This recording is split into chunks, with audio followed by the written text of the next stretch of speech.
Welcome to episode 9 of Fic Fiction, a magical bookish podcast for chaotic story goblins. This week, we are beginning a two-part discussion on all things fanfic, from what fanfiction even is to a near impossible game of Would You Rather Fandom Edition. At this point, you know the drill. We're your hosts, Crimson, Molly, and Emmy. Welcome, guys. Hi. How has everyone... Hello. Hi.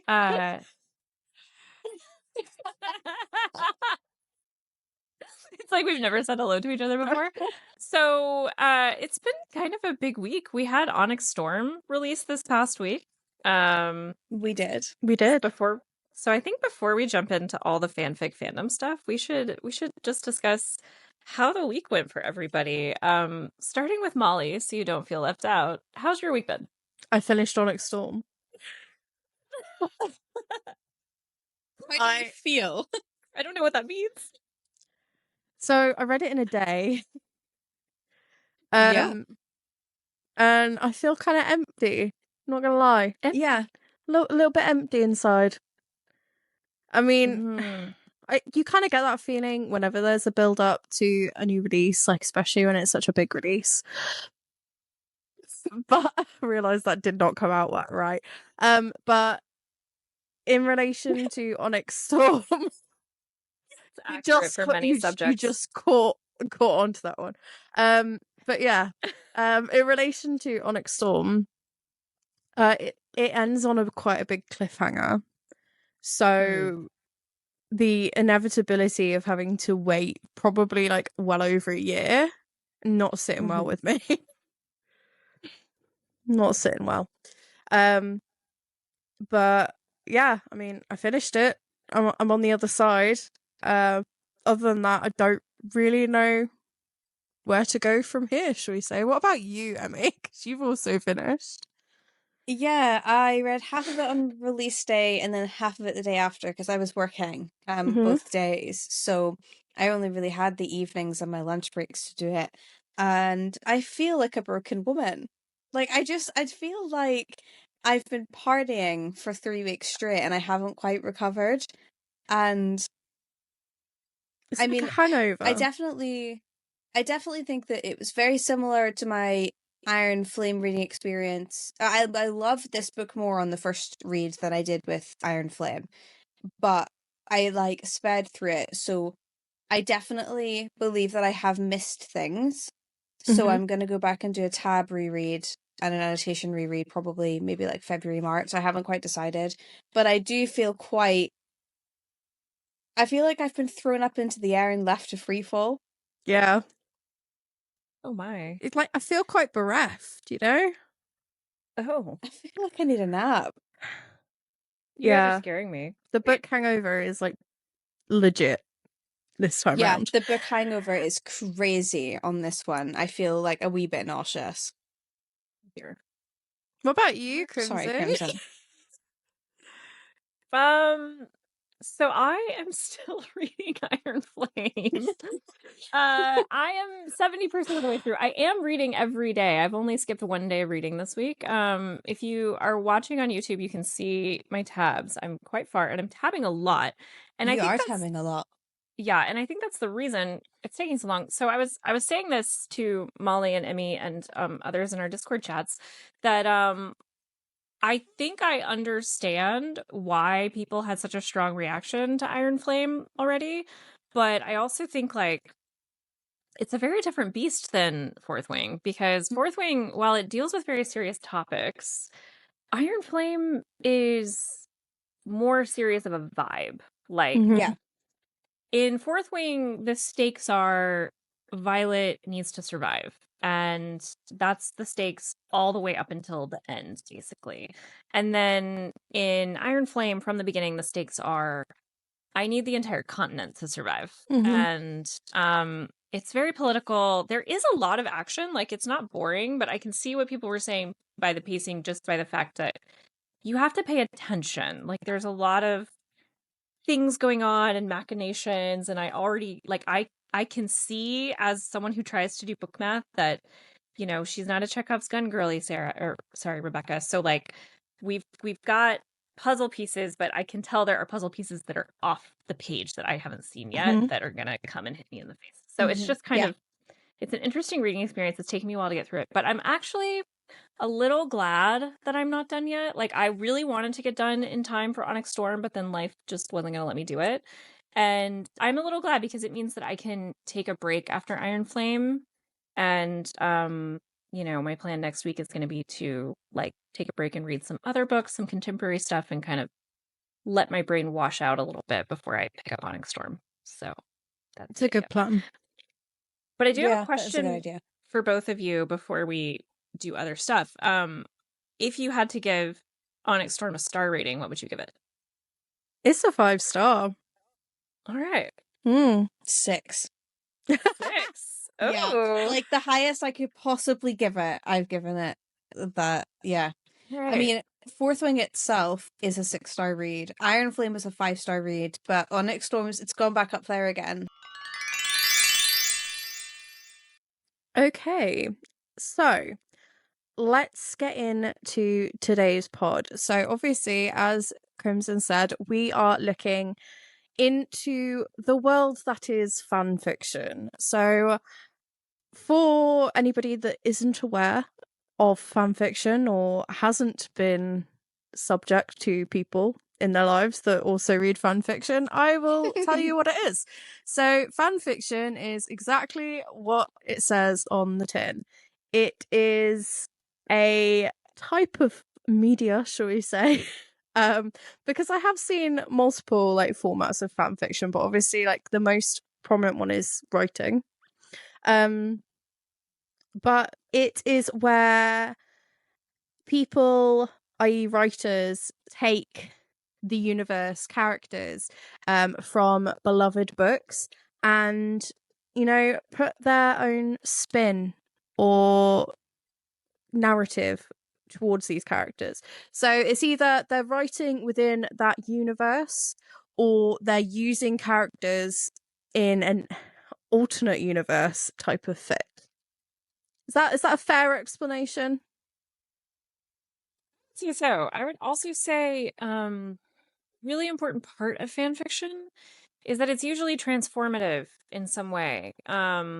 It's very common to see, and I think this is a piece that people don't understand because I think people go, okay, so you just take the story at whatever point and then you just keep writing it, right? Mm-hmm. And that's part of it, but another part of it is tweaking things and changing things and saying like, okay, what if this happened? Like, how would that change? Or like in the case of alternate universe, like you said, you know, if I take, you know, the guys from Supernatural and I put them in a high school together in Europe or whatever, like you can do all kinds of weird things.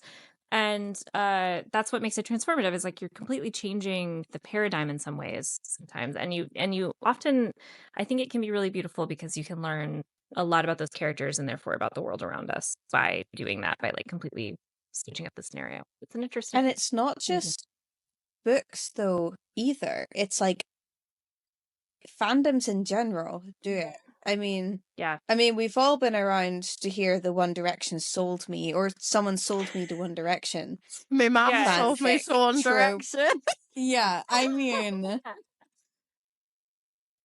the bounds are endless, really.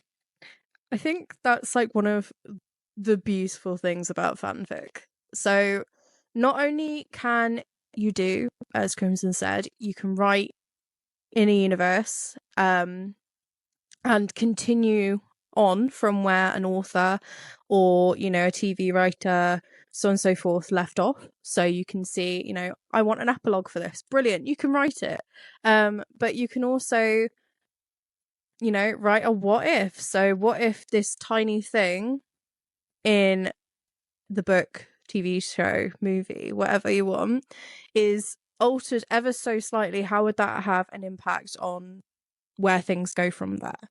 Or, you know, you could have a crossover. Say, like, what if the characters from Twilight attended Hogwarts? That was a really common one.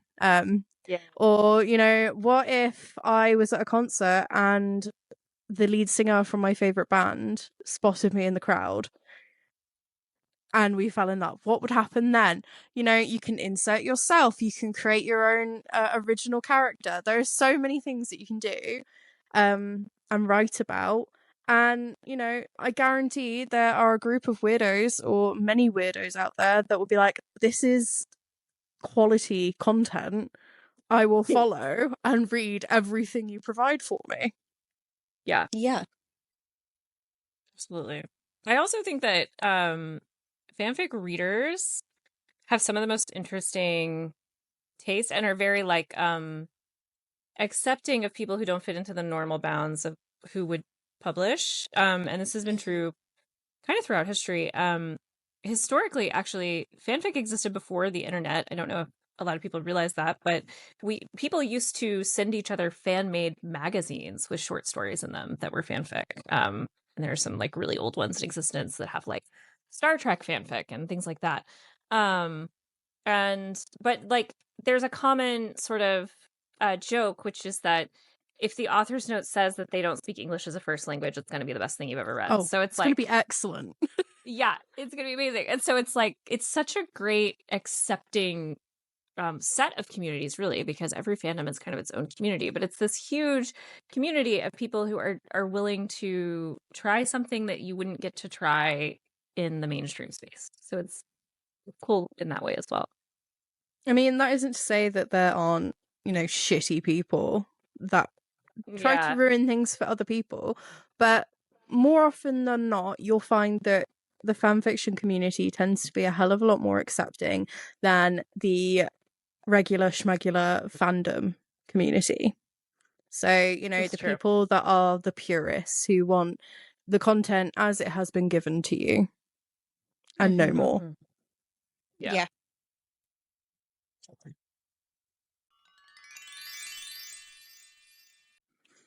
Okay, so obviously more recently we have found that the spaces that we inherit within the fanfictions communities are becoming a lot more mainstream to the general public. So, you know, the nerds in general. And there are a couple of reasons for this, but the main one is the fact that fanfic authors are actually getting the credit they deserve for being, you know, phenomenal writers and are actually being picked up by publishers, and their stories are being taken on and published as new works. Yeah. So, I mean, there are many authors, nerds, shall we say, that have been publishing their works. I mean, some more popular ones being Ali Hazelwood. So she is a lifelong nerd, and I say all of her books, but a lot of her books are inspired or directly originate from fan fiction. So The Love Hypothesis, her probably one of her most popular books in general, actually started as a fan fiction, a Reylo fan fiction, props to the Star Wars fans, called Hands Over Feet, I believe. Yeah. And now, obviously, Hands Over Feet has been pulled, and we have The Love Hypothesis. Yes. I think that was her debut as well, It right? was. Yeah. I think so, yeah. Yeah. And then now she's, you know, got, what is it, like 7 or 8 books now? I mean, She's everywhere.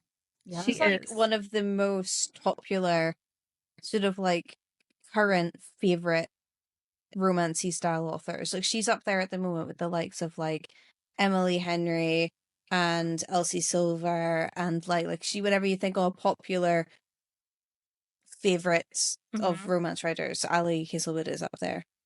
Yeah, I've only read a couple Ali Hazelwood books, but I loved them. I love Bride. Bride is amazing. It's good. Yeah. I'm glad you brought up Bride, because Bride isn't, you know, a direct fanfic in its pure itself. However, you can definitely see her origins as a fanfic writer in Bride. Because it reads a little bit fanficky, but also it's not a fanfic. Well, Like, also, yeah, and also her paranormal, her vampire werewolf things are very. Actually, it's funny because we were talking about what is Omegaverse right before this we started recording, and some of those things that she does that are kind of weird for those parallels in Bride, those all come from ABO. Those all come from like the mm, scenting and like that kind of stuff is very Omegaverse coded. So it was cool to see because a lot of people said this book is Omegaverse. It's not. Like, I don't think that just having nodding and scenting in it makes it Omegaverse, but those elements do come from that world, and it's cool to see that get kind of integrated into a mainstream paranormal rom-com. Definitely, because you can, like, there are elements, as you said, that are just paranormal romance, and I feel like the people that probably read Bride and were criticizing Bride for those characteristics probably aren't regular everyday paranormal romance readers. But that being said, Yeah. there are traits, there are characteristics, and things that pop up throughout the book that are Yeah. definitely fanfic coded. Yeah. But I think to Emmy's point, that's what I really like about her books is she has that fanfic magic in there. Like, Yeah. it reads so, it's so quick, it's so easy, it's so fun. You can get fully invested, like nothing else matters. And it reads, the joy that you get when reading a fanfic and being so like taken over by it. It's different than the likes of, you know, reading a really good mainstream book like Fourth Wing, where you are super invested, but it's the way that it's read. I don't know how to explain it, but there's just certain books where you're like, you've written fanfic in the past. There's no yeah. way you haven't. Like, Yes. you're gripping me in ways that like I can be gripped only by certain Yes. things.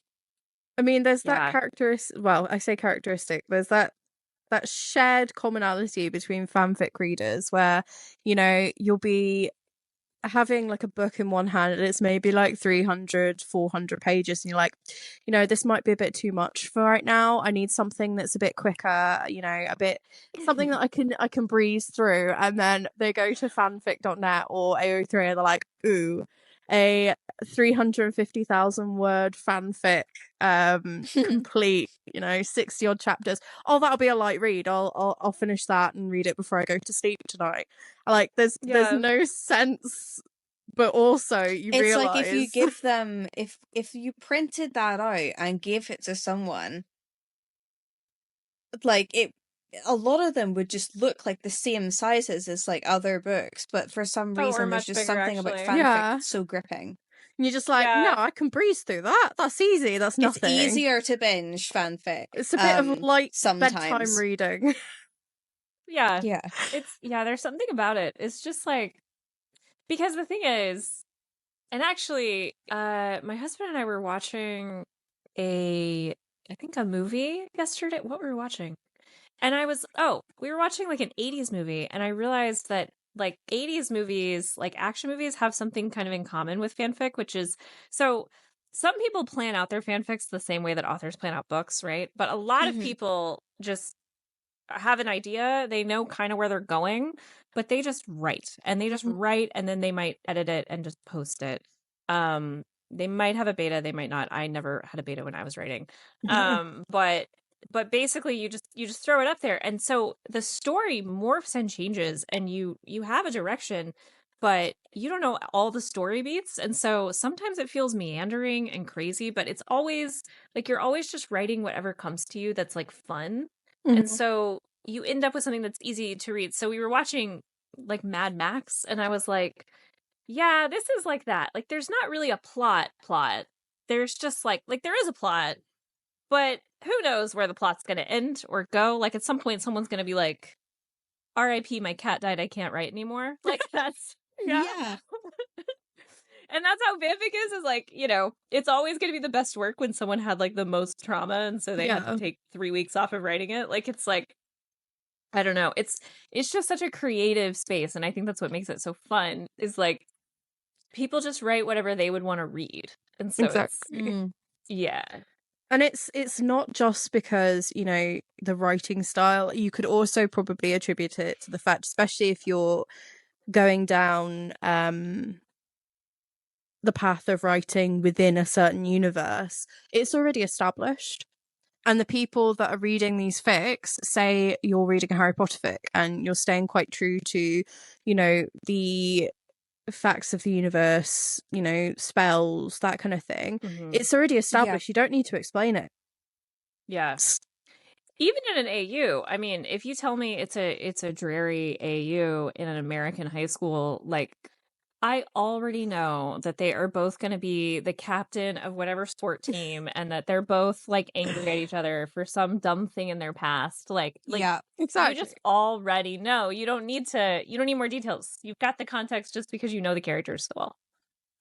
And yeah, it doesn't matter how many of them you read, even if they're like the same basic structure, like this has happened, what next? I will read them. It doesn't matter if I've read like 10 other fics that do pretty much the same thing. I will still read them and eat them up because there are going to be things that differ and, you know, catch my eye and draw me in. It literally doesn't matter. I will read them. Yeah. Makes sense. Totally. Yeah, like just, and that's the thing about it also, fandom also just like incorporates so many different preferences because like the canon is giving you one story, but fanfic opens up literally any story you could want. Yeah, it really gives you what you're looking for. And if what you're looking for isn't there, you can write it.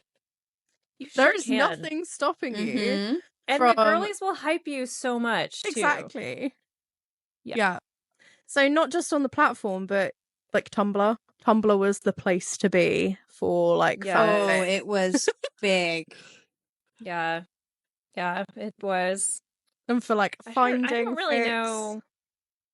Yeah, I don't really know where the place to be is anymore because I would want to say TikTok, but actually I feel like it's maybe going to shift soon. So it's weird. We're in a weird moment, but fandom will persevere. Reddit? Potentially. Reddit is the Yule faithful, isn't it? When it comes to a lot of like fandom discussions and things. Yeah. I feel like Reddit goes through these cycles where people don't know about it and then you re-educate like a new kind of generation of internet user. Like not even saying like age-wise, just like they got chronically online at whatever point. And it's like, oh no, here's Reddit. And they think it's one thing, but then Reddit is actually so many things that you just have to find your niche on Reddit. Yeah. Yeah. I definitely think we're at a fantastic point in that we have so many fics that are being revamped and published this year. So many. Yes. So many. Like this is I don't think this has ever happened before, at least not in the way that it is happening this year.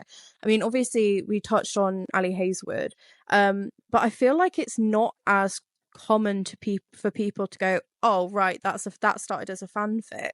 It's kind of like the people who know will obviously be able to point it out, but for the vast majority, people aren't going to realize. I think that's pretty much the same as it was for, you know, Beautiful Darkness, which started off as a Twilight fanfic, and 50 Shades of Grey, which also started as a Twilight fanfic. But it is surprising how many people don't realize 50 Shades. Because it was famous for that. It was famous. Yeah. Yeah. But it's been kind of lost to time now, and people just are like, oh, really? Like, it's kind of funny. But this year, the books that are being published... The Hermione girlies are living this year. They are. Yeah. Yeah. The books that are being published this year are fanfics or were fanfics, and we're proud to say that they were fanfics, and everybody's going to know about it. Yes. I mean, and actually it started either 1 or 2 years ago, right? Because for the Hermione wave, because Julie Soto is a Hermione girly and wrote some very kind of famous fanfics. And now we're going to get Sin Lee Yu, which I love that she's keeping the same name. Like, yeah, me too. Slay. Bridget Knightley is releasing a book, which is, and okay, my favorite fic of all time happens to be Draco Malfoy and the Mortifying Ordeal of Being in Love. So I am so lucky because she's not pulling the fic. She changed it enough that she doesn't pull the fic. So I have never read that fic, but it has been on my list of like 2 reads for a while. 10 out of 10 would recommend. Get to it. We'll Read we'll it. go into detail in the part 2 episode, but girl, you got to get on that one. That one's amazing. Amazing. He's that Fantastic. sweet spot of like angst and not too much angst, and it's not too dark, but there are serious parts and there's action, and the romance is just so heart squeezing, and actually it's a slow burn and it's not overly spicy, so I think you're actually gonna love it. I probably love that, yeah. 100%. So we've got the irresistible urge to fall for your enemy, which started Yes. out as Crimson's OG fanfic favorite. We also have obviously Alchemized, which was Manacled. Manacled. And I did see somebody post on TikTok, it was quite funny, that the character who is Hermione, her name is an anagram for Hermione. I love that. Love it. Yes. Didn't notice it. Like, obviously there's some Perfect. extra letters there, but it's an anagram for Hermione. And then we've also got the newest Julie Soto, and it looks phenomenal. I actually haven't read her published work yet. I need to get on that. But Definitely. She's been on my list for ages, and I just haven't picked up a book yet. I've read a couple of her fics, but not published. I think she writes What is it that is it Rose in Chains? That's the one. That's the new one that's that she coming has out. coming out. Yeah. Which was the what's auction. the one about the cello player? Is it a cello player? Not in Love? Not is No. it? No. No. It's on my list. 2 seconds. I'll look it up because Yeah, I'm googling I it don't as remember we the name. speak. Actually, she wrote Not Another Love Song. That's she the wrote my one. very favorite like BDSM erotica fic. Oh wow. And she wrote it over a period of years because she only released it on Valentine's Day and on her friend's birthday because it was like a gift to her. I love that. What a gift. Yeah, and so it's only like 8 chapters, I think, but it was like you had to wait so long and you knew you were going to have to wait. Like it was just so intense and it was so good, so spicy. But just chef's kiss. And yeah, it's just a fabulous situation where Hermione is looking for a dom and Draco happens to be available. Amazing. As the usual. Yeah. Do you know that is the usual? Like that is quite Yeah. that is one of the many fanfic tropes that we will talk That's about quite a later common on. thing, isn't it? It is. It is Yeah. surprisingly common. Yeah. I have read a few, shall we say? It's always a good time. I have a question for you guys though, because obviously you guys have been reading fanfic probably a lot more often and for a lot longer than I have. And I was sort of wondering, how long have you guys been reading fanfic for? And what are your sort of like go-to areas in terms of fanfiction? Longer than I should have. Yeah. Well, So yeah. much longer than I should have. That started young. Yeah. I can't remember. Crimson, you go first because I need to think. Okay. I think for me, I'm trying to remember the exact like kind of year or like, so I know I started with Harry Potter, which to go ahead and answer the second question, Harry Potter I think is always going to be my favorite fandom. Like my brain lives there. I can't do anything about it.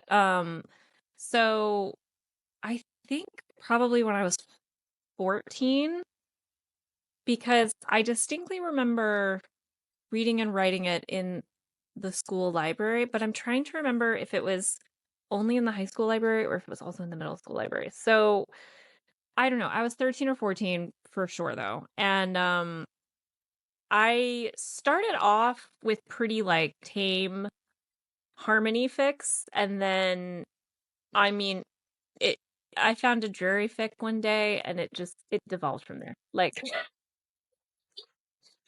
And Have you guys seen that meme about the Jari fic, about the girl that like was writing it on her iPad and like it was like crazy, like whatever. And then she started getting like loads of views and then all her family all went out for dinner. Did you see that? Yes. And her family were like, why are Draco and Harry like bumming on your iPad? Oh my god.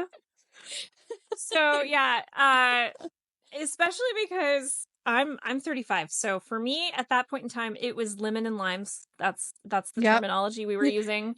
It was fanfic.net before the purge. It was LiveJournal.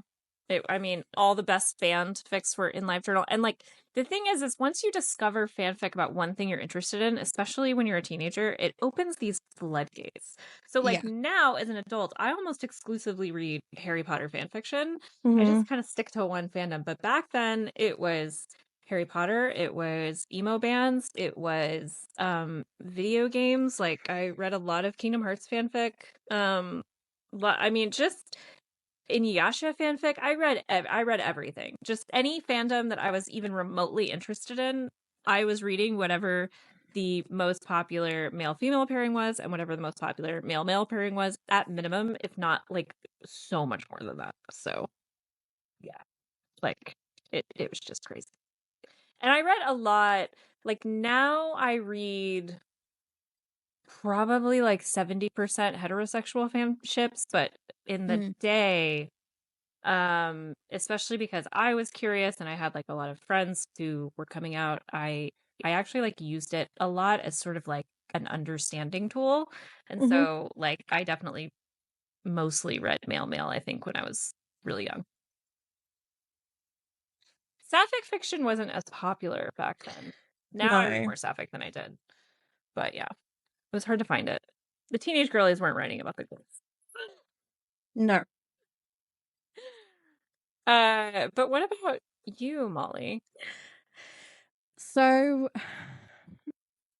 I think the last time I checked that the fanfic.net account that I still have, I've had since 2011. Wow. Okay. But That's that being said, I believe I've been reading longer than that. So 2011, just trying to do 2011 That's 14 puts, years. yeah. I reckon, because I'm 26, I've been reading fanfic since I was about 11. Gosh. And as Crimson said, you don't start with the hardcore stuff. You start with the fluffy fics. You know, I probably also started with Harmony. In fact, I'm pretty sure I did start with Harmony, and I also stuck within, or I stick within, the two main fandoms that I was really into when I was younger, which obviously were Harry Potter, but also Twilight. So those are the fanfics that I was reading. And as a Team Edward girly who hated Jacob with a passion, I thrived on fanfic.net. I was just like, I don't need him. But yeah, I think I was about 11. My fanfic account, which I still use to save fics, obviously, has, I just looked, has amassed, I can show, try not to show my username, has amassed over 1,000, like 1,200 fics. Oh my god. Favorited. That's not read, that's favorited. You've had a good little time on that site.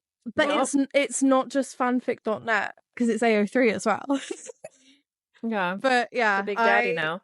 Yeah. I started with Harry Potter and Twilight, but obviously branched out to the other things that I was interested in. So Grey's Anatomy, obviously.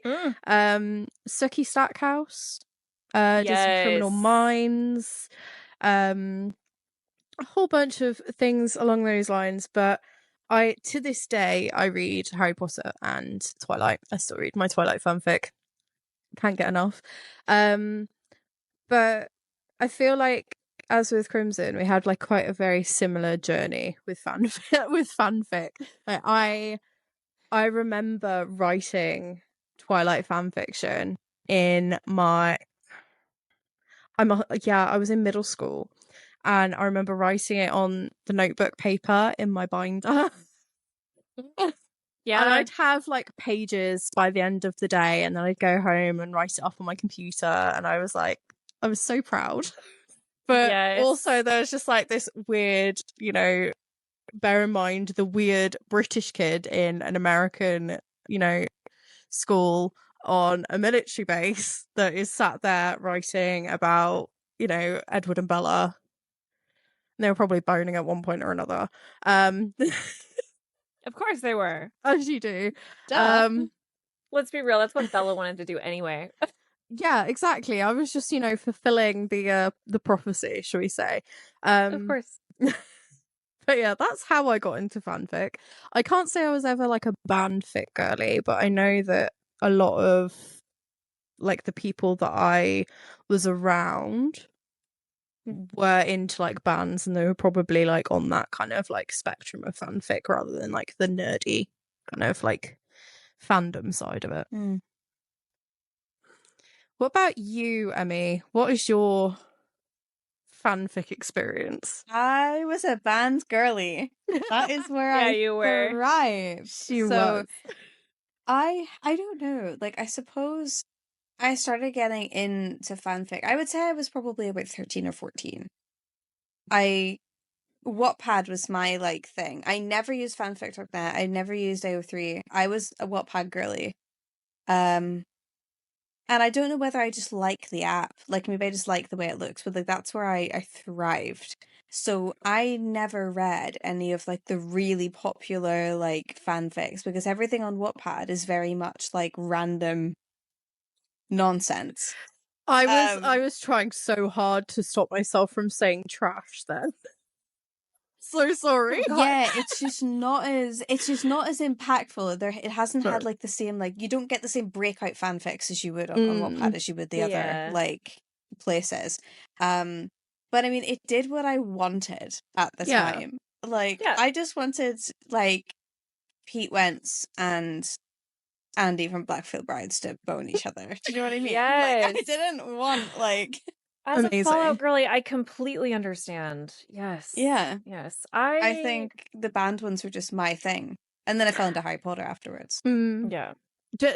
Off like the band fics. Do you guys remember the YouTube? Like the YouTuber fics? Like, I never read them, I but I wrote remember it them down in being Phil fanfiction. Yes, I was literally just about to say Dan and Phil fanfic, because I did Oh my watch God. Dan and Phil. I did not read the fanfic, but I remember them talking about the fact that there was Dan and Phil fanfic, like, vividly in my mind. Not just like Dan and Phil, but Dan and Phil crossed over with Pokemon. Like, one of their episodes was them talking about how there was like a Beedrill. Like, all of a sudden a Beedrill comes out of nowhere, and Phil was terrified of the Beedrill. And I was like, what is going on? So, out of curiosity, Emmy, knowing that you are a bandfic girly, I have to know, were you a self-insert girly? Did you want to be the filling of the Andy Pete sandwich, if you will? I think it depended what I was reading at the time. I definitely read a lot of like Dan and Phil found me on the street and let me live in their house vibes. Whenever I was like 13. Excellent. And I don't think it was even like anything romantic. I think I just lived in their house and became like a YouTube sensation. I don't know. Wow. Regarding the band fix, as long as I wasn't trying to get to the band members to like smush, I was a self-insert girly. But I was very much a self-insert girly where I was like always someone's younger sister who then went on to like date one of the band members. Oh. Okay. Or like one of my favorites is like Harry Potter's younger sister dates like, I don't know, one of the Weasley twins or something. It's always That's like a Weasley whole twins, world. isn't it? Yeah. Well, who wouldn't want Yeah. to be in that sandwich? Twins against Me. twincest. That's fair. That's a lot of pickles for you, maybe. I have read the like in the middle of the twin sandwich before. I haven't read many. I don't think it was my thing.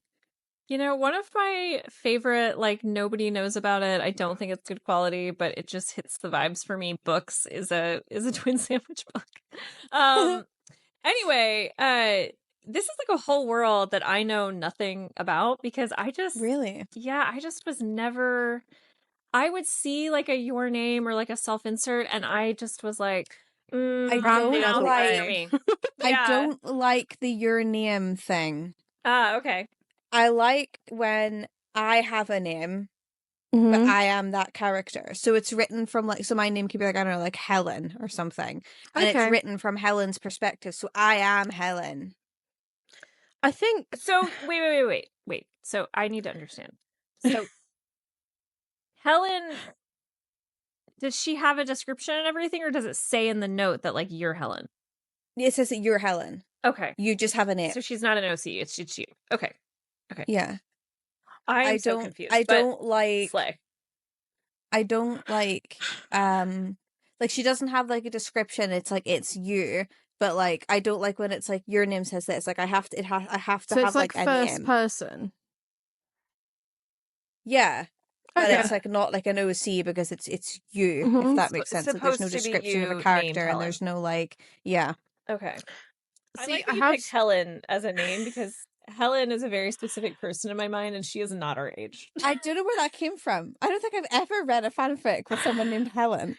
Helen is like a mom in the 90s. Like, yeah. See, I think like some of the fanfic websites have gotten more specific or like develop. I can't think of the word off the top of my head. More intuitive, shall we say, recently, yeah. in that there is a way to replace your name with your name. So every time, so every time YN is mentioned or your name is mentioned, you can sub in your name. I need that in my life. What? Ali's mind blown. I'm actually intrigued now because okay. So, where was this whenever so I why was like remember off the 14? top of my head, man. So I know it come in exists. contact, I think, with what Emmy is talking about, where it's like it would say like just insert yourself, but like I every time I've seen it, this was years and years ago. It never even comes up for me anymore. I just like Molly said, ran the other way. But I did come across your name a few times and was like, no, I can't. It's just breaking the story. I can't. It breaks the story. I have to have a name. Like, but this idea is I'm intrigued. I kind of love this. I need to know. Where was this when I needed it? Yeah, what is the website that does this? I will have a look and I will give you the name so we can insert it. Where can here. yeah. Why did I have to be Helen? You didn't have to be Helen. I could have been me. You could have been you. What I mean? It's like, see, I've got this this image of my head that the next time that Emmy heard the name Helen, she'd be like, yeah. I'm just gonna start calling you Helen. The thing is, though, it's like in the fanfics, so in the your name fanfics, where it like the your name has a name, but like you are that person, you just have a different name. The one thing that like the names are always like wild, like Tumblr names. You were always called something like. No, it was always like Sage or Phoenix or like fuck I was off. gonna say like or like I don't know. Christian. I'm trying to think of other ones like Amelie Lila. or like fancy like something fanfic names. Something that came from a French name, but then they like put a flower on the end of it or something dumb. Yeah. I remember reading a fanfic once where the main character was called Tiger. Fuck off. Yeah. Like, if That's anything's the most gonna take millennial me shit out I've of ever fic, heard. it'll be that. Yeah. Yeah. It's like, my name is Tiger and I have what's ice crazy? blue eyes. You know what's crazy? Most of the girlies Stop who that. wrote those fics grew up and had kids and named them like Cash or something. The fuck? Chad. For real. I don't So know.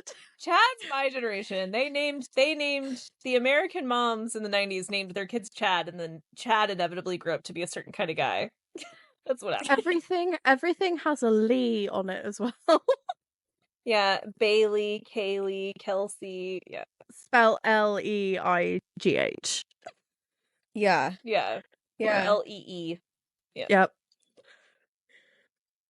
It's really common. I don't know if it's just Scotland or if this is like a UK thing. But you know the way there's like in America, it's like the Leigh is quite common and it's like all one word. Mhm. Is it also very common to have that hyphenated? So like here, for example, you'd have like Sophie Lee or like, and it would be like Sophie and then dash Lee. Like it's really You common in wouldn't do the a UK. dash. You would have it as 2 words, but it would still just be your first name if you were going to do that. Sometimes you'd have a dash here. Yeah, no, they would make it either your first and middle name and they would just use it like one name, or they would make it your first name is Sophie Lee with a space, because in the US there are like 0 laws about like what your name can be. That's why Elon Musk named his kid Symbols. Because you can just do what you want, and unlike I don't know about the UK, but there's a lot of European countries where like it has to be on a list. Like It's like you can do what you want as long as it's not Jesus. Or Hitler. We actually looked that up once in school. We were like talking about it, and I think it's like one of the band names in the UK is like Trumpet or something. And we're like, who's calling their kid Trumpets to begin with? Well, now. that's definitely happening. Mm-hmm. Yeah. Yeah. We have to thank Molly for introducing us to this concept of inserting our names where it says YN, because That's groundbreaking. Groundbreaking and genius. For Mental. the insert girlies, that is groundbreaking. I mean, I have never been an insert girly, but I never had to be, because Hermione is my favorite character and she has brown hair and likes to read. Like I didn't have That's to try me. too hard. I just had to imagine I had curly hair. Like, Yeah. that's fine.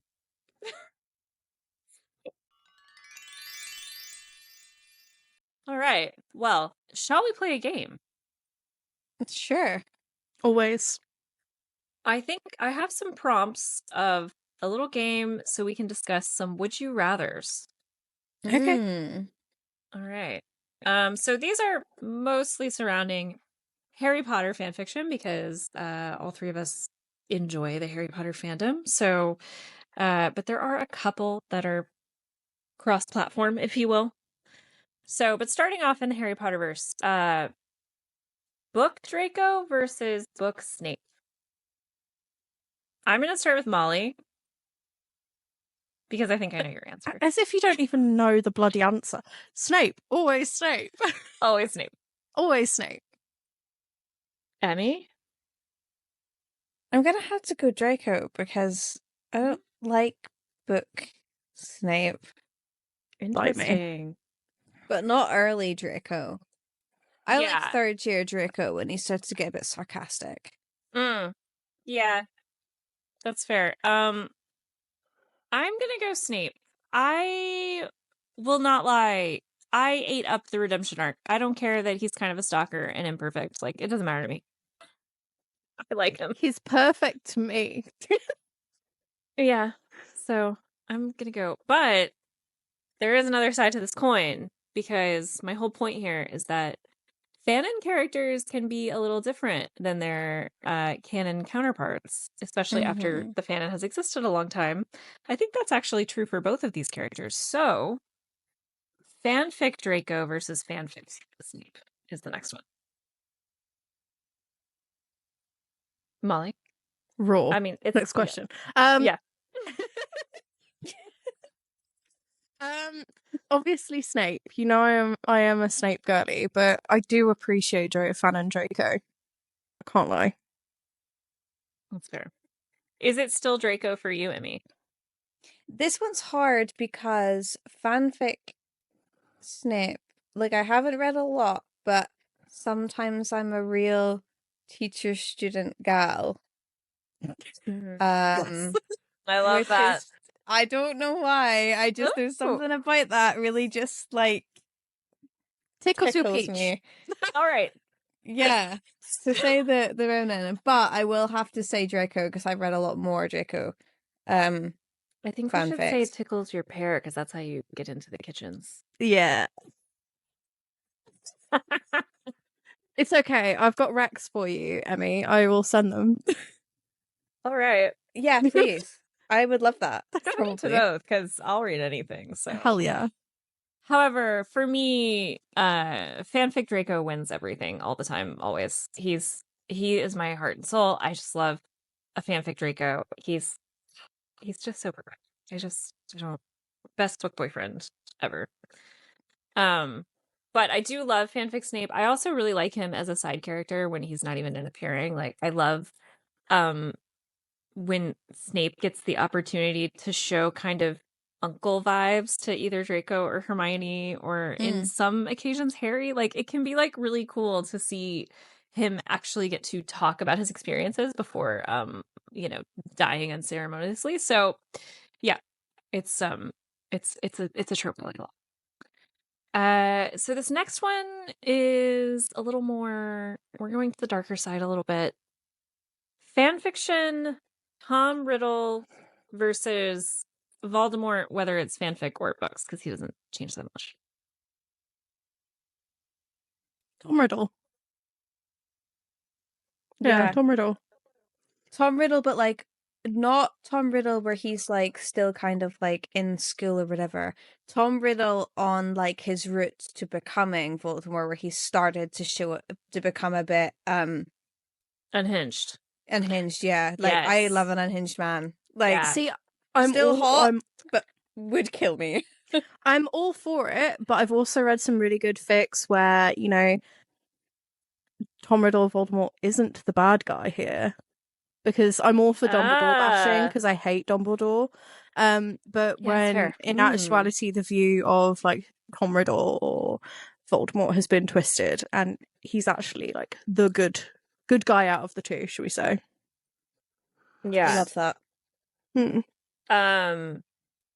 I mean, I would say Tom Riddle. However, I actually think that I prefer a fic where we like explore how dark and unhinged and evil Voldemort can be. Like, I mean, Manacled's a great example. Yeah. Manacled is one of those fics that, like, I mean, obviously it's a Voldemort wins fic, so you get like a lot more Voldemort, but it really explores just like and I've seen actually a couple that explore like the depths of, especially with him being a Legamins, like Voldemort can actually, it's probably doing so much more dark shit than we actually saw in the books. So I think that's really fascinating because I like really exploring like a true villain, but not in like a romance kind of way. Like he's, I need a man to have a nose. Valid. Yeah. We mentioned crossovers earlier, which I think used to be kind of a lot more popular than they really are now, but they still exist. And Marvel has also become a crazy big fandom, but Supernatural is one of the OGs, right? So my question is, if it had to be a Harry Potter crossover, would you rather it be a Marvel crossover or a Supernatural crossover? Okay, I'm probably going to piss some people off. I don't like crossover fics. Me either. I don't think I've ever read one. Not a fan. I don't like them. Yeah, I think they're okay if the two worlds are like super hyper compatible, but most of the time they are not. That's where my brain immediately just went, and I went probably Supernatural because I believe it would be more compatible with the characters from. Yeah. I was literally just trying to think which of those works best. Yeah. I can't imagine like the Battle of Hogwarts and Iron Man just like zooming past in this like suit. Like doesn't. There's something. Are we not reading right Crescent about that. City 3 right now? Like what's going on? Yeah, I mean that kind of is what that is, to be honest. So maybe it does work. Like it just doesn't. Like it just doesn't work in my head. The only crossover I can think of off the top of my head of hugely popular fandoms would be Supernatural and Twilight works. Like that works out of the box. But have you guys seen the Twilight and the Vampire Diaries crossovers? No. I haven't It's read them. I know they iconic. exist. It's yeah. like Stefan and Damon meet the Cullens. And it's Amazing. absolutely wonderful. There I was love one that I read, it was like, why are you shiny? And I was like, love it. See, it's not a crossover, but I automatically, you said that, and I was like, there was a fic like that was so popular, and it was where the Cullen family went to therapy, Love it. and that was I just do iconic. like that. And I like, obviously it's not a crossover, but it kind of gave those vibes, you know, like kind of like crossover vibes. But yeah. Yeah. I think it would be great to do a Grey's and now we're just making up crossovers. I think it'd be great to do a Grey's Anatomy Twilight crossover where like Carlisle is Ooh. working at Sienna Carlisle Grace. goes and works in the hospital. Yeah. See, the thing is, if you did a crossover with Carlisle at like Grey Sloan, you'd have to do. You wouldn't just do every day. You'd do Carlisle at all of like the disaster events that take place across the series. That's what you need. And like Jasper happens to be there and nothing's supposed to happen that day because he's not even like on emergency duty, but it's like, an all hands situation. Like Esme had something that Carlisle needed, so she's like, can one of you kids take it to the hospital? And Jasper's like, I'm the only one that's free, so I'll go take this thing that Carlisle needs. And all of a sudden he's in like the mass hostage shooting situation, stuck in the hospital. Yes. Yeah, love it. Trying to calm everybody's nerves. Yeah. Not working. Yeah. Have you guys seen like the Maze Runner Hogwarts crossovers? I didn't read The Maze Runner because of the author. So I haven't read the Maze Runner either, but my sister was obsessed with it, and I remember seeing one day, and I think I've seen the first movie, so I don't really know entirely too much how it works.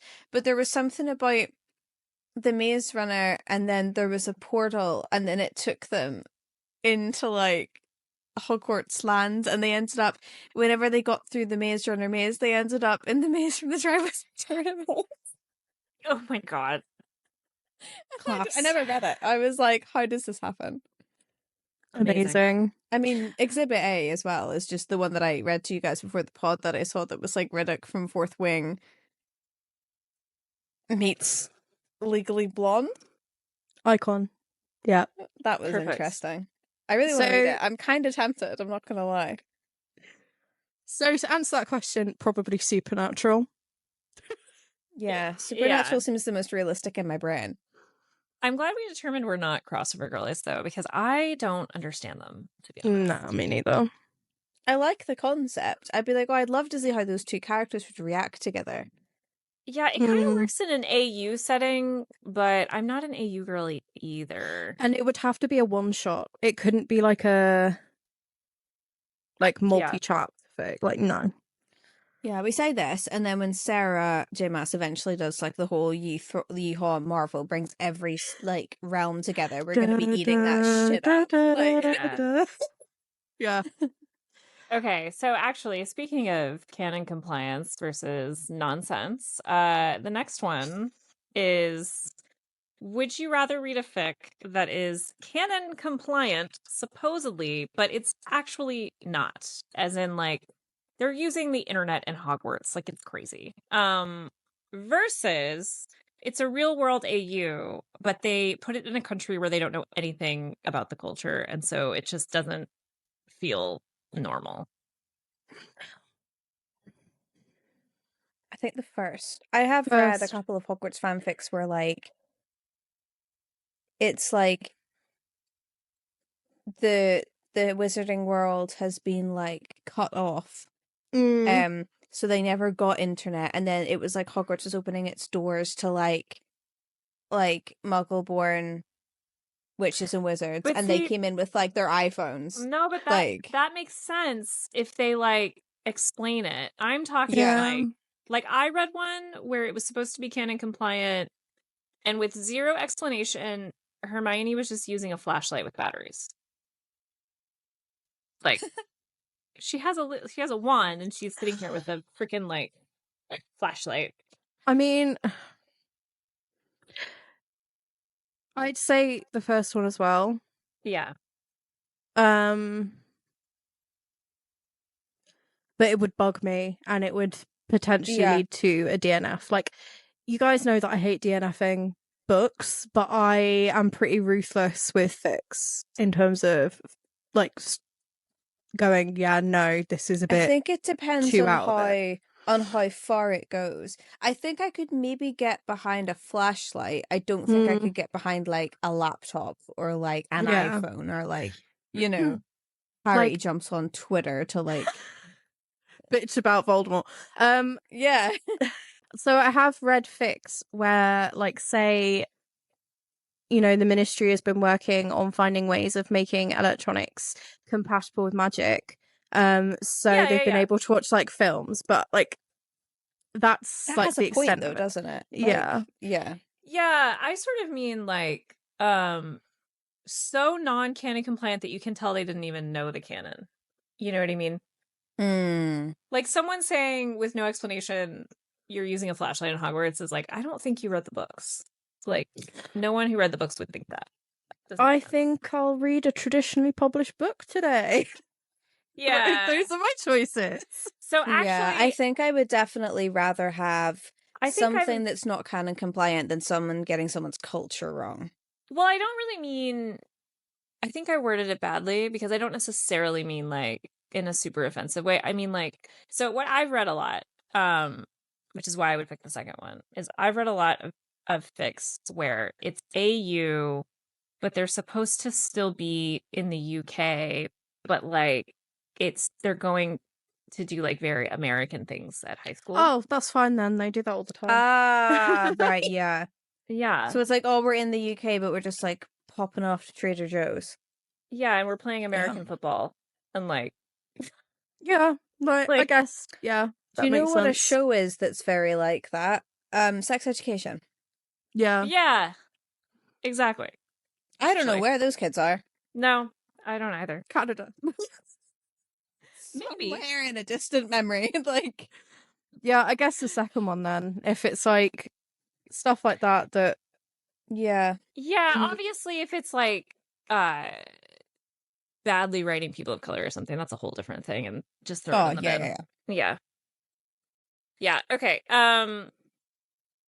If you had to be your name in a fic, or I guess Helen, would you be Helen in a Marauders fic or in a Golden Trio fic? Marauders all the way. Marauders. Yeah, Yeah. me too. I love the trio, but like there's no room for me in there. No, I mean, I don't I'd be know if I like- want there to be room for me in there. no. I don't know. I'd be in a Harry Ron sandwich. I'd take it. I wouldn't no complain. thanks. Harry Hermione sandwich, maybe. Yeah, but Ron, like, get in the bin. Get in the Ron's bin. great. He's just not for Hermione. No. I see him shipped a lot with Luna, but That can be cute. mm, I see him left to be very lonely because I mostly read Hermione and most of us are. I mean, don't get me wrong. I love a Ron Goblin fic. I will never Icon. complain about it. But Yeah. I do personally not hate him as a character. I just hate him for Hermione. I also Yeah. really loved like Harry and Luna together. I love Harry Luna. I love it so much, actually. yeah, so I definitely go Marauders. I mean, I don't like James Potter, and I'm not a big fan of Sirius. Not that he's a bad character. I am. I am a Lupin girly if you're going to talk about Marauders specifically, like Remus Lupin all day. But obviously, like, I've got copper hair now, so let's go show Snape that he doesn't have to get hooked up on Lily Evans and her bullshit. I would take either Sirius or Lupin. Either one.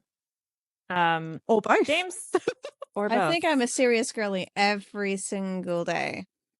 Okay. Yeah, he's just iconic. Love me. He's got that bad boy vibe. That's like, it. It's yeah. like it's the bad boy like He's got the the motorcycle. same way I'd go for like Draco or something. I'm like, yeah, there's something about you that I want. Yeah. For sure. Oh, I'm not going to pick up a real book after this tonight, guys. I'm going to be reading fanfiction on Wattpad all night. I'm way back into my Yes. Helen journey. Like, Hey, Yes, Helen. ma'am. Hey, Helen, how's it going? So, Helen's back. all right, last one. You have to pick one. Mm-hmm. You can either read a dead dove do not eat tagged fic, or Mm-hmm. you can read an ABO, an Omegaverse. I think for the sake of the listeners, just because I know that Emmy wasn't sure, Crimson, would you care to share what a dead dove tag means or implies? Yeah, I had no idea what either of these things were until like 5 minutes before recording. I'll explain both of them. So dead dove do not eat basically means it is what it's labeled on the tin. So if you're not familiar, fan fiction typically is associated with tags. So when you look at a fic, there will be a list of tags that will usually say which characters are involved, which romantic relationships were involved, and also like kind of like trigger warnings. It'll tell you, you know, there's angst in this fic, there's hurt comfort in this fic. It might tell you there's Draco being a dick in this fic. Some of them are funny, but some of them also will tell you about very serious trigger warnings. And Dead Dove Do Not Eat originates from an Arrested Development sketch. You can look into the history of it, but it basically means, no, I'm not teasing. It's not a small mention. For real, what's in the tags is in this fic. And it's kind of a warning that, like, this is serious content, usually a bit disturbing. So you can sort of imagine that a lot of horror type fics are labeled with this. ABO is very different. It stands for Alpha, Beta, Omega, and it implies a different kind of society where alphas are typically at the top of society, and they are seriously, perpetually, hormonally attracted to omegas. And in some fics, omegas are highly prized, and in others, they are treated kind of badly, but like still very much needed because breeding purposes. And betas are, unfortunately, nobody cares about a beta. And there's a whole variety of things that go along with this type of universe. They're all written differently. You kind of make up your own rules, but there's usually a lot of like pack mentality kind of stuff. There's usually like scenting kind of things. There's usually a very fun thing called nodding that you may be familiar with titles such as Bride by Ali Hazelwood. And the biggest, I think, cornerstone of this universe is it was often a way originally for people to explore different kinds of queer stories or stories about otherness. And so impreg, and that is male pregnancy, is always possible. And we will not be discussing in this episode how it works because there's a variety of ways that it works. So if you had to choose a potentially very disturbing fic that is labeled as it is on the 10, or a fic where a guy might get pregnant, what are you picking? Both is good. I'm like an equal opportunist kind of gal. Like I'd go for either, but like more recently, obviously with Bride, like Alpha, Omega, Beta, like the Omegaverse is probably more on my mind, so I'd probably go with that one. And Emmy? Neither? I don't know. Probably kind of both. Can I have pick none one. at all? Got You pick have one. to pick one. I suppose I'd probably go with the ABO. Yeah. Because it's the we all safer know choice. that I am not like a dark romance girly, so could you Yeah. imagine giving me something that's like feral in that Yeah. aspect? Yeah. So I'm thinking that like, and I'm sure that with like, if it being a lot of like queerness and like there'll be sapphic stuff and like whatever, and there'll be different levels to it too. Well, there'll still be stuff for people like me who aren't like the spiciest person on the planet. I feel like that I'd probably fit in better there. I think that's very true. I actually have to go the other way because I want to say ABO because I love ABO actually. Like I don't read it that often, but I'm always like happy to read it. But the thing with Dead Dove is I can never look away. Like it's like a train wreck. If it's got messed up tags and then I see Dead Dove, I'm like, well, I got to find out what that's all about. Like, you are also unhinged. So this seems like it would fit well for you. Yeah. And I mean, I've read some Dead Dove that sticks with me that I think about on a regular basis, unfortunately. Now there is a level, because there are some fics that are not labeled dead dev, but that are labeled with messed up stuff because they're just people exploring messed up stuff in like a really gross way. That I won't read. But if it's labeled dead dev and it's like really like they're kind of got some awareness about it, like I'm gonna read it. I can't stop. So I'll go dead dev on that one. And I think that's it. I think that wraps up our Would You Rathers. Amazing.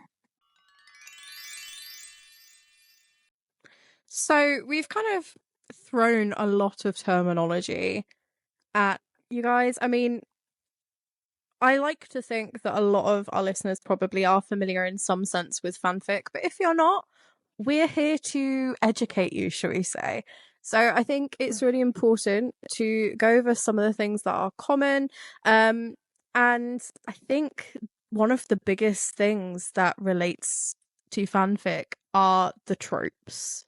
So obviously, like with traditionally published books and reading in general, tropes are constant. I mean, some books will favor quite heavily on, you know, more popular tropes, such as enemies to lovers, only one bed, those kind of things. But it really, truly probably originated, at least being highlighted in that manner, with fanfics. And there are many tags or tropes that are fic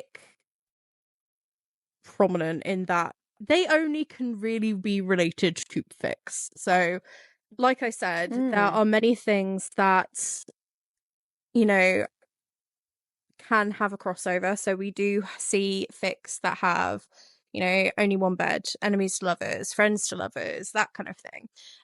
But there's also things that when you see it, you're like, oh, this is a fanfic trope, or oh, this is a fanfic tag. So I think it would be kind of good to, you know, go over some of the common tags, or maybe even some of the favorite tropes that we have seen in fanfic. So obviously, to start, the more overarching ones would be things like alternate universe and crossover, or fandom fusions, or canon compliant. So we've obviously gone over a UFIX, so takes place in an alternate universe. Canon compliant fics are where the writer has adhered to the universe that the story is set. So, for example, a Harry Potter fanfic will take place in the Harry Potter universe, mostly within Hogwarts, but obviously there are post-Hogwarts fics that take place in the Ministry and locations that are familiar, well-loved within the fandom. And then we have the crossovers, or the fandom fusions, where they are taking place in both. Yeah. Okay. What are some tropes that you guys are familiar with that relate to fic specifically? Comfort is pretty specific to fic. I feel like it exists in published books a lot, but you don't talk about it as a trope. I think that labeling a fic as that is very, very ficish. Yeah, definitely. I was gonna say, what was I gonna say? Brain. Soulmate. So soulmate or soul bond fic. Yeah, it's not necessarily fated mates, is it? It's soulmate. No. Yeah. So soulmate or soul bond or something along those lines. Yeah. Also, not so much related to the content of the fic, but no beta, we die like men. That's a very Sorry, what? Oh my god. Okay, so it started I don't actually remember what piece of television that comes from, but it started as like a way to just signal to people like, hey, I didn't have anybody proofread this. Like I'm just, it means I don't have a beta. I'm just posting what I wrote with nobody else. You're just going feral. I'm just going feral. And so why not? So it's evolved. So it used to just be no beta, we die like men, but then it changed to be no beta, we die like whatever character is known to die in a lot of fan fiction. So for Harry Potter, the tag is no beta, we die like Theo, because often Theo is a side character who gets killed off. Yeah. No beta, we die like Theo. So that, I think I that counts. kind of love that. I don't know an awful lot about like fan fiction tags and tropes and things because, I mean, I could tell you some of the most common things that I've seen: being kidnapped by a band, being sold to so and so, being like, I don't know, that line. But like the fanfics that I've read, because I think I've only read on Wattpad, there was never like a lot of tags and things. Yeah. So I think tags were definitely more AO3. Like generally when you see the tags, it's like the long list in red of all of the content that would be in this fic, and it would literally be like a laundry list of things that, you know, for sure this fic is going to contain. So, you know, you'd have the more generic things like, oh, it's a hurt comfort fic, or with you know, polar opposites or they're rivals, and then you'd get like the random, oh, there's also Mpreg and it's also an amnesia fic. Like you'd have like the really unhinged tags and tropes that have been just like put on the end. So obviously, like I said, amnesia fics are quite common. Gender swaps. Ooh, I'd probably get on board with that. Yeah, so a lot of like female Draco, female Harry. Yeah. One that I don't see as much in the Harry Potter fandom, but that I know is popular in a lot of fandoms, is identity porn. That's a very common one where you're like, the whole fic obsesses around finding out someone's identity or obsessing about their identity. Also, a purely fanfic one is the Fixic fic, which love the Fix-It fic. Yeah, always for it. So a Fixic fic is basically is this like I can fix him, I'm gonna like whoever. No. This is something totally different. No. A Fixic fic is I can fix what the author fucked up. Okay. It's like for example, if you're a Harmony person, I know that Harry and Hermione were supposed to be together, so I'm going to start at book 5 and rewrite all that shit. And I love that. Yeah, they're great. That was like my cup of tea. Like I loved the Fix-It fics. I was also, as I said before we started filming, the marriage law fic. So that is quite heavily like based within the Harry Potter fandom, but I know that it exists outside of Harry Potter. But there's always like a good marriage law fic where the Ministry of Magic is imposing a marriage law to help with, you know, the number of witches and wizards. Like magic is like fading out and we need more witches and wizards, so we're going to put a magic law like marriage law fic or sometimes in the case of Hermione, it's like they're forcing diversity and for people to not be so icky about purebloods. So to do that, they're forcing people to marry purebloods so that the lines are all muddled up. And those are kind of fun because it's like the purebloods are very angry about it. Like, yeah, I'd love that. So, yeah. I know there's like a billion more, but my brain doesn't want to. We can come back with a full list next up. We can. It's true. This is the skimming the surface episode, isn't it? Like, we're gonna get into the nitty gritty when it comes you've got to the body swap as well. Oh, body swap is good. Ooh, body swaps. I've read a couple of those. Also, taking a popular character. I mean, this is very Harry Potter, but also I think it's also supernatural and a lot of other things too. Taking a well-known, well-established character and making them happen to also be like a vampire or something like that, like some other creature. Like they have like another secret. Like that's like I feel like I could get behind that. I haven't read that, but I would love that. Yeah. There's a vampire Draco any day. There's a lot of Vila Draco where Draco turns out to be Vila. Yeah. Yes. I mean, that explains a lot. It does. It works really well. Yeah, it does work really well. Yeah. Yeah. I mean, there's just I guarantee if there's something like weird or unique, it's gonna be a fanfic trope. I have a question for you guys. This is like a wee bit off topic. Crimson, you may be able to really answer this. Molly, you probably will too. What's the thing with Draco smelling like apples? Oh, I know exactly what that is. What's the apple thing? I can tell you all about it. It's from the movies. So there are a few things from the Harry Potter films that have inevitably just like wormed their way into fanon. And I think it's either the second or third film, Draco is sitting in a tree eating a green apple for some reason. Yeah. And so based on just that one time, the fandom has decided he's obsessed with apples.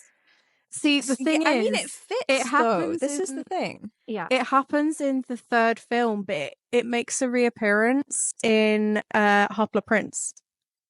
Does yes, it? Because of the apple and the vanishing cabinets. My favorite Draco, by the way. What? Valid.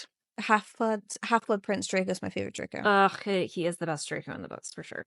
So mysterious, so filled with warring Even just emotions. like the movies, you know that scene where like Tom Felton like runs into the bathroom just before, and he it's so I love a disheveled man. Love it, yeah. A man who's about to lose it all. I did wonder about the apple thing though. The apple thing, it was like he always smells like apples and mint, and I'm like, yes, and well, the mint is also that's popular, but it's also popular to make him smell or to make him associated with things that Hermione's Amortentia smells like. Which one of them being toothpaste? Yes. So that's why he's minty, is because she smells toothpaste when she smells the potion that is supposed to smell like your true love or whatever. Yeah. So there's often with Hermione and Amortentia like trope of their potions smelling like each other. So I love that. Another Harry Potter it's not Harry Potter specific, but it's there are so many Harry dying and him going to the afterlife and they're being like, why the fuck are you here again, and being sent back to fix it. Like it's a whole like genre in and of itself. Really? Where, it's like, kind of like cosmic karma. And being made to relive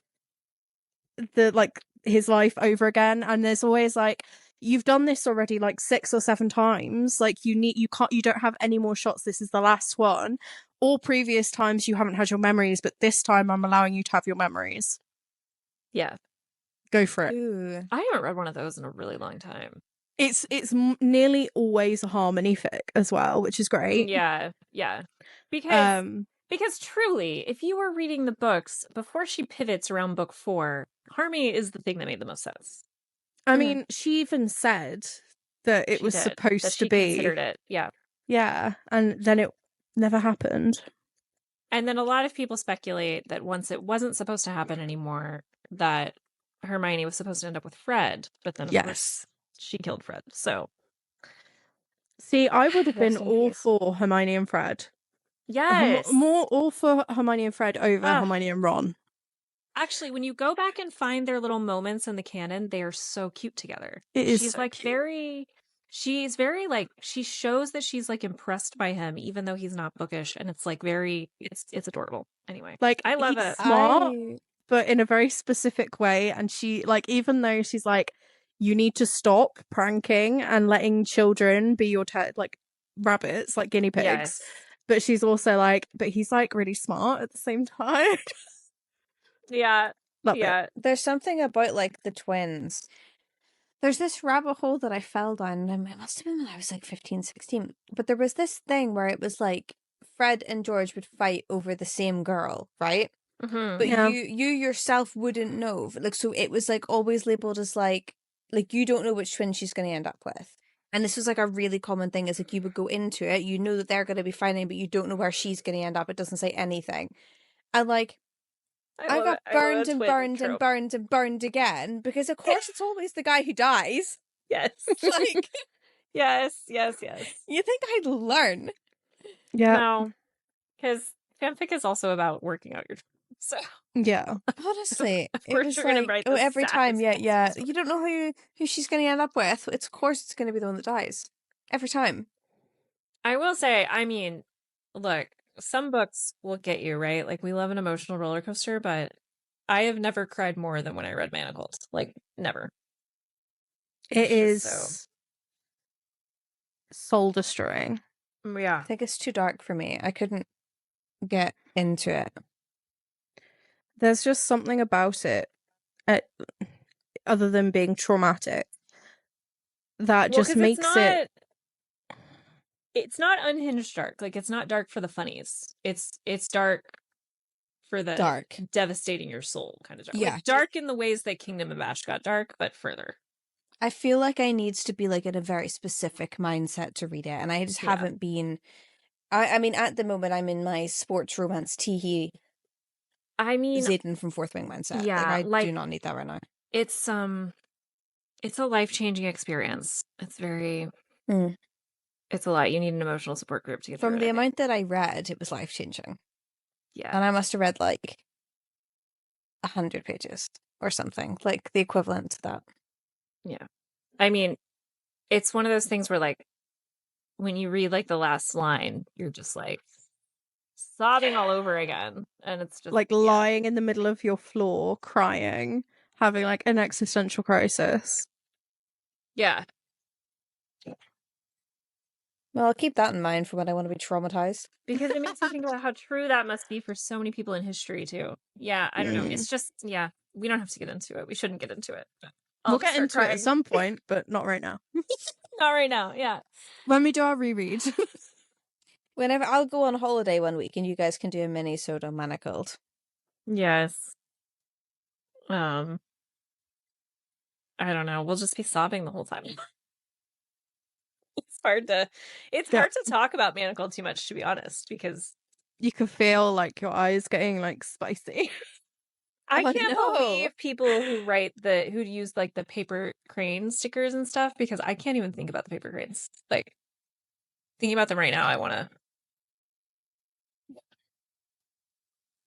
Okay, so before everyone cries,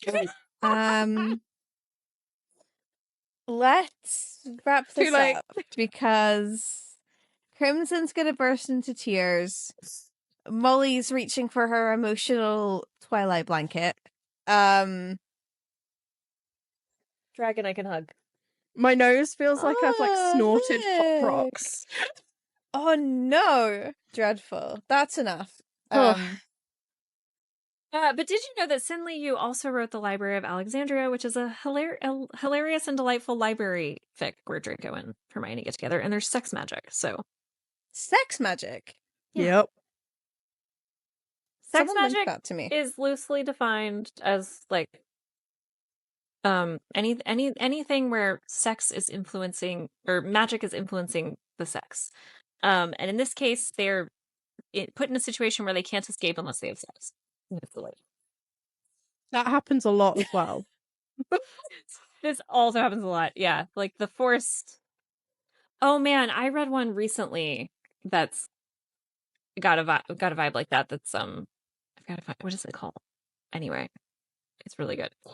So, we will talk more details next week. But yeah, let's Yeah, I have come out of this episode with more questions than answers. I won't lie. And you'll probably have more next week. Oh, wait. probably, but it's fine. It's fine. Whatever. Totally fine. Right. Well, what are you guys going to be up to this week? Have you got anything on your reading books for the week incoming? So for me, I need to finish Iron Flame. I have like 190 pages left. Mm-hmm. I am, like I said, going to take a tiny break after that. I'm planning on reading. We have a couple author spotlights coming up on the pod, so I'm planning on We reading do. 3 books for that. None of which are super long though, so shouldn't be crazy. And then once I do that, I will read Onyx Storm, but I probably will only get through maybe 2 of the 3 books this week. So, the plan for this week is really just like work and read for me. That sounds like a good time. What about you, Molly? I go back to work this week. Oh, So- God, so you do. Yeah, you're right in the swing of it now. So for anyone who is interested, I work at university. So I have had like the most luxurious like month and a bit off. But I go back tomorrow. So I'm back to teaching and doing my PhD. But around that I will be reading. So I'll be back to my audiobooks because obviously taking a break while I've been at home. So I'm going to be starting A Darker Shade of Magic by V. Schwab. I also need to catch up / read Crown of Midnight because I fell Don't behind. even talk to me about that. Yeah, I fell behind because of Onyx Storm, which is understandable because it's Onyx Storm, but at the same time, I'm also behind on our read along, so I need to catch up with that. And then I'm also reading Price of Innocence with Crimson ahead of one of our author spotlights. So we'll see where that takes us. I think it's going to take us to New Orleans. It will. Ah, Re. Oh, yeah. What about you, Emmy? What is your plan? I'm feeling very hungover after Onyx Storm. So I'll probably catch up on Crown of Midnight because we're like supposed to be like halfway through, and I only read chapter 5 last night, so I need to catch up on that. So, and I feel like because I'm in such a hangover, part of me is just not quite ready to pick up another fantasy book because Yeah. it either needs to slap like Fourth Wing did, or I'm not going to be interested. So I think I'm going to try to finish the Off-Campus series by Elle Kennedy this week because I keep thinking about it, and I think I need to be back there. That is a good plan. That is a good plan. Mm. Feels solid. And there we are. 10 out of 10. Now let's see if these plans actually happen. No. No. Probably We hope not. for the best. I think we're going to have a lot of Delulu sprinting this week, is what I think. Oh, 100%. Yeah. 100%. Yeah. Okay. Well, thank you for listening. If anyone's looking for any of our socials, they'll be linked down in the description, whether you're watching on YouTube or whether you're listening on any of the podcast platforms that we are on anywhere in the realm. The realm. The realm, yeah. I actually really do need to look at where we're being pushed out. I know for a definite we're on Spotify and Apple Podcasts. Mm-hmm. We are being pushed out on other platforms, though. Yeah. We are. I just don't know where because I haven't looked. I'm letting the thing do it for us, so that's good. And that's that. Have a lovely week, and I will catch you guys in the chat later on. Yes. Bye. See you later. Bye.